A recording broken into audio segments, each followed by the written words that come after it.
Hello friends, welcome to today's Samayal. இன்னைக்கு நம்ம today சமையல்ல இட்லி, தோசை, சப்பாத்திக்கெல்லாம் தொட்டு சாப்பிடக்கூடிய ஒரு அருமையான சைட் டிஷ் எப்படி செய்யலாம்னு தான் பார்க்க போறோம்.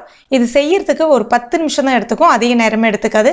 அதே சமயத்துல ரொம்ப சுலபமா வேலை முடிஞ்சிரும், ரொம்ப டேஸ்டியா இருக்கும். இதை இப்போ நம்ம எப்படி செய்யறதுன்னு பார்க்க ஆரம்பிச்சிடலாம். ஸ்டவ் ஆன் பண்ணியிருக்கேன், ஒரு குக்கர் ஒன்று வச்சிருக்கேன். இப்போ இதில் ஒரு அரை ஸ்பூன் அளவுக்கு நெய் சேர்த்துக்கலாம். நெய் இல்லை அப்படின்னா எண்ணெய் கூட சேர்த்துக்கலாம். நெய் சேர்த்து செஞ்சோன்னா நல்ல ஒரு நறுமணமாக இருக்கும். அடுத்ததாக ஒரு கப் அளவுக்கு பாசிப்பருப்பை 2 தடவை கழுவிட்டு நல்லா தண்ணியை வடிகட்டிட்டு எடுத்துருக்கேன். அதையும் இப்போ இது கூட சேர்த்துக்கலாம். பாசிப்பருப்பை நான் தண்ணியெலாம் போட்டு ஊரெல்லாம் எதுவும் வைக்கல, ஜஸ்ட்டு கழுவிட்டு சேர்த்துக்கிறேன். இப்போ இதை ஒரு நிமிஷத்துக்கு ஒரு தடவை நல்லா கலந்து விட்டுக்குங்க. இந்த மாதிரி ஒரு தடவை வறுத்துட்டு செஞ்சோம் அப்படின்னா ஒரு 3லேருந்து 4 நிமிஷத்துக்குள்ளே அந்த பருப்பு நல்லா வெந்துடும். அது மட்டும் இல்லாமல் நல்ல நறுமணமாகவும் இருக்கும். இப்போ இதில் அடுத்தடுத்த பொருட்களை சேர்த்துக்கலாம். ஒரு மீடியம் சைஸ் பெரிய வெங்காயம் பொடிசாக கட் பண்ணி எடுத்துருக்கேன். அதுக்கடுத்துதான் ஒரு 6லேருந்து 7 பச்சை மிளகாய் நீல வாக்கில் கட் பண்ணி எடுத்துருக்கேன்.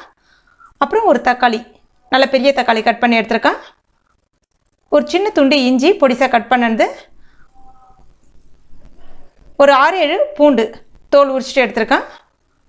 ஒரு அரை ஸ்பூன் சின்ன ஜீரகம், 1/4 ஸ்பூன் மஞ்சள் பொடி, கொஞ்சமாக பெருங்காய பொடி, அப்புறம் தேவைக்கேற்ப உப்பு சேர்த்துட்டு ஒரு நிமிஷத்துக்கு மட்டும் கலந்து விட்டுக்குங்க.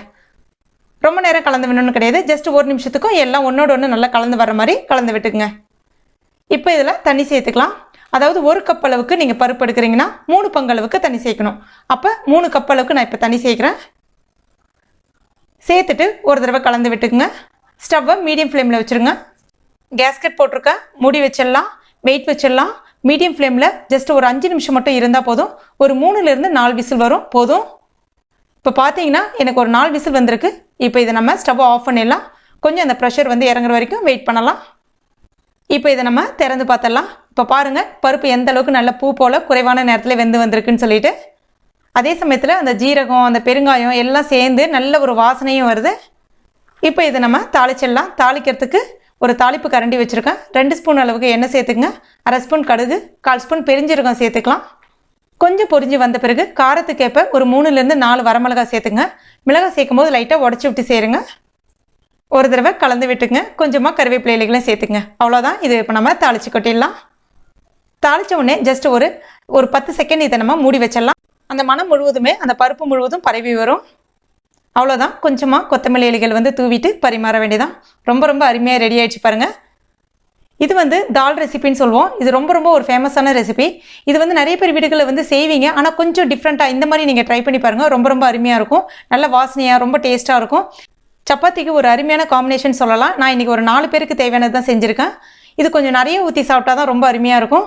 இப்போ இட்லிக்கெலாம் பார்த்தீங்கன்னா செம்மையாக இருக்குது. ஃப்ரெண்ட்ஸ், கண்டிப்பாக நீங்களும் உங்கள் வீட்டில் ட்ரை பண்ணி பாருங்கள். ட்ரை பண்ணிவிட்டு மறக்காமல் எனக்கு கமெண்ட் பண்ணுங்கள். இந்த வீடியோ உங்களுக்கு பிடிச்சிருக்கும் நம்பர் பிடிச்சிருந்துச்சுன்னா லைக் பண்ணுங்கள். உங்கள் நண்பர்கள் மற்றும் ஃபேமிலி மெம்பர்ஸ் கூட மறக்காமல் ஷேர் பண்ணுங்கள்.